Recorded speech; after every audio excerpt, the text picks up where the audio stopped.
தன்னை மறந்து மண்ணில் விழுந்து இளமை மலரின் மீது தன்னை இழந்த வண்டு தேக சுகத்தில் கவனம் காட்டு வழியில் பயணம்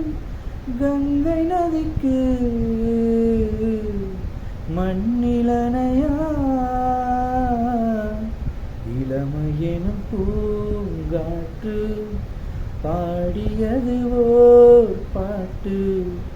ஒரு பொழுது ஓர் ஆசை சுகம் சுகம் அதிலே ஒரே சுகம் ஒரே